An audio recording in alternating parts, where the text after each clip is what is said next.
Alright guys, sa mapagpalang araw sa inyong lahat, meron tayong isang reaction video dito kay Rob Trip. Pangulong Marcos Jr. inuutos ang full-scale probe sa pagtakas ni Alice Goo. Ang mga kasabwat pinaisisibak. Ito, inutusan pa ni Ferdinand Marcos Jr. ang pagsasagawa ng malawakang investigasyon na umano'y paglabas ng bansa na dismiss na si Mayor Alice Goo. Dismayado ang Pangulo sa insidente kaya nais nilang malaman ang kaparusahan ng mga tumulong sa dating alkalde.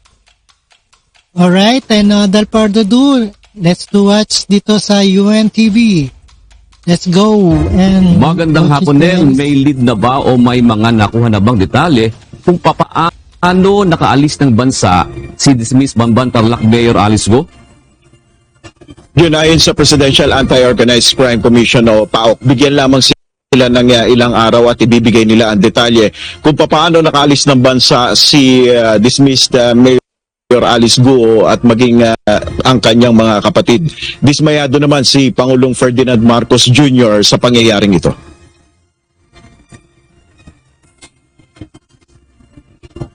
May mga ulong gugulong at mananagot. Ito ang tiniyak ni Pangulong Ferdinand Marcos Jr. matapos makaalis ng Pilipinas ang tinanggal sa pwesto na alkalde ng Bamban Tarlac na si Alice Goo.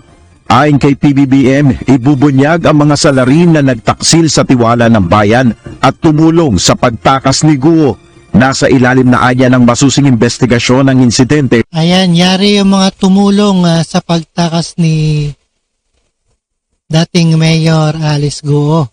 At pinapatupad na ni Pangulong Ferdinand Marcos na tugusin ng mga nakasabwat at pinapasibak na sila. At ang mga may sala ay masususpinde at papanagutin sa buong bigat ng batas. Ayon pa kay Pangulong Marcos, ang pag-alis ng bansa ni Goo ay malinaw na nagpapakita na may naganap na korupsyon na siya namang nagpapahina sa sistema ng hustisya at pagtitiwala ng publiko. Sa text message naman ni Executive Secretary Lucas Bersamin na siyang chairperson rin ng Presidential Anti-Organized Crime Commission o PAOK, sinabi nito na sa lalong madaling panahon nais ng Pangulo na magkaroon agad ng resulta ang investigasyon. Ayon kay PAOK spokesperson Winston Jan Casio, sinimulan na ang masusing investigasyon kung papaano nakalabas ng bansa si Goo sa gitna ng Immigration Lookout Bulletin o ILBO sa dismissed mayor. Paliwanag ni Casio, kapag may ILBO ang isang tao, dapat na may reportorial mechanisms o dapat may lalabas na ulat ukol sa paglabas ng bansa nito. Sa kaso ng mga magkakapatid na Goo, walang lumabas na opisyal na ulat ukol sa kanilang paglabas ng Pilipinas. Sa ngayon, 3 exit points ang tinitignan ng PAOK na posibleng dinaanan ng mga ito. 3 possible exits, one in the northernmost tip of Luzon, another in the westernmost tip of Luzon, and the last is in the Mindanao backdoor exit. Given the limited information we have, we were caught off guard. So obviously somebody dropped the ball, so kinakailangan po talaga yung masusing investigasyon dito. Tiniyak rin ng PAOK na gagawin nila ang lahat upang maibalik sa bansa si Goo o Goo Huaping. Kabilang na sa kanilang ginagawang hakbang ay ang pagpapakansela sa Philippine passport ng mga magkakapatid na Goo. Kapag nakansela na po ang mga pasporte ng mga ito, the primary requirement of travel, which will be the passport, would be lost to them. Pag nagkaganon na po, magti-trigger na po yon ng tinatawag nating blue notice at saka red notice ng Interpol, and that would allow the law enforcement agencies ng lugar na yon to arrest them, transfer them to the Philippines. So, we're going through that procedure na po as of now. Ayon kay Casio, maraming legal na paraan ng pamahalaang Pilipinas para maiuwi sa bansa si Goo. Inaasahan ng PAOK na sa unang linggo ng Setyembre ay lalabas na yung resolution ukol nga dito sa isinampang reklamo sa DOJ, itong qualified human trafficking laban kay Goo. At kapag ito ay umusad, ay at makapaglabas ng warrant of arrest. Ito naman yung magti-trigger para makakuha ang mga Philippine authorities ng red notice sa Interpol. Isang paraan din para makuha o makuha si Guo at makabalik sa Pilipinas. At sa kasalukuyan ayon sa PAOK, base sa huli nilang impormasyon, nasa Indonesia pa rin ang dismissed mayor. Jude. Nel, nabanggit ba na, di ba pagka merong ilbo notice ang isang tao, individual, hindi naman talaga siya i-hold kaagad, kundi sisiyasatin kung meron ba siyang warrant of arrest. So may mga impormasyon bang ganun o talagang wala, blanco na talaga ang otoridad dito? Tama ka dyan, Jun. Base sa PAOK, wala talagang lumabas ng kahit anong impormasyon. Dapat kasi mas magiging mahigpit yung mga otoridad dun sa pagsala. Kaya nga, nakikita nila dito, illegal talagang umexit o lumabas ng bansa si Mayor Guo. Pero hindi naman din makakaalis to kung wala ding mga tumulong. Kaya yun din ang pinatitignan ni Pangulong Marcos kung paano nga nakaalis ng bansa itong mga magkakapatid na Guo, Jun.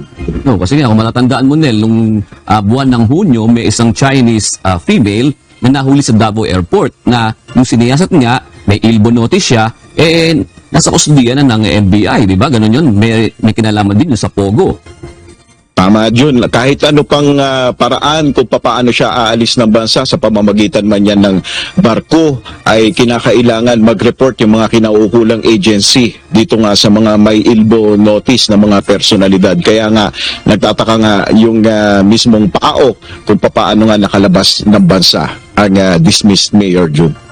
Yung sinasabi ni Nel, ni Pangulong Ferdinand Marcos Jr. na heads will roll, saan ba, ano bang level ba yan? Yan ba doon sa bureau, pupunta ng departamento, Nel?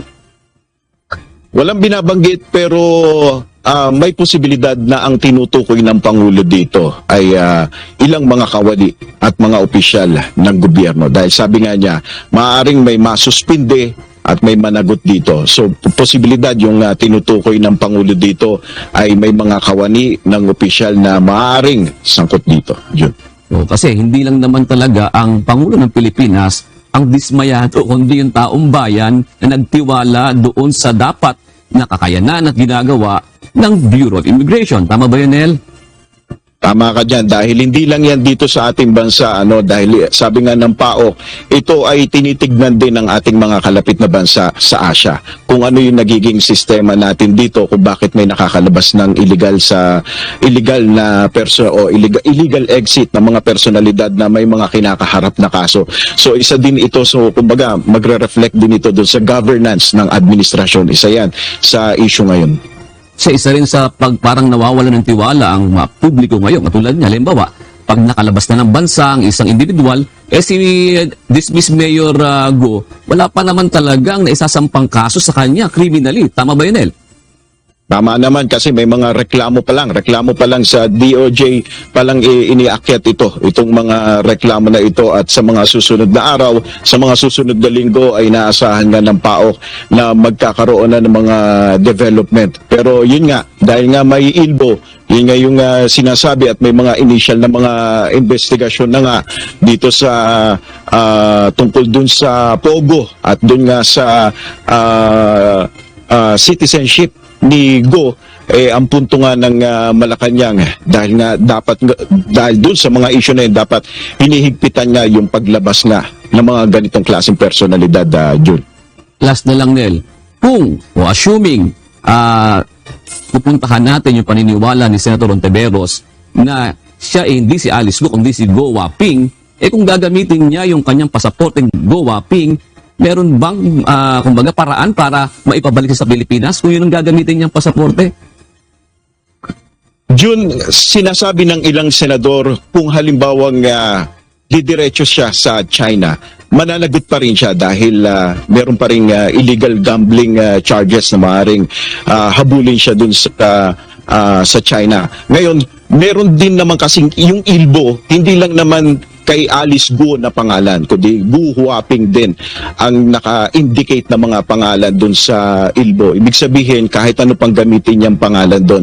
Ngayon, sinasabi ng PAOK, kahit na wala tayong extradition treaty sa mga lugar, sa mga bansa na pupuntahan niya, once na magkaroon ng red notice siya dun sa Interpol, yun yung paraan para naman maproseso ng Pilipinas yung pagkuha dun kay Mayor Alice Guo kung saan man siyang bansa pumunta. Alright. Maraming salamat.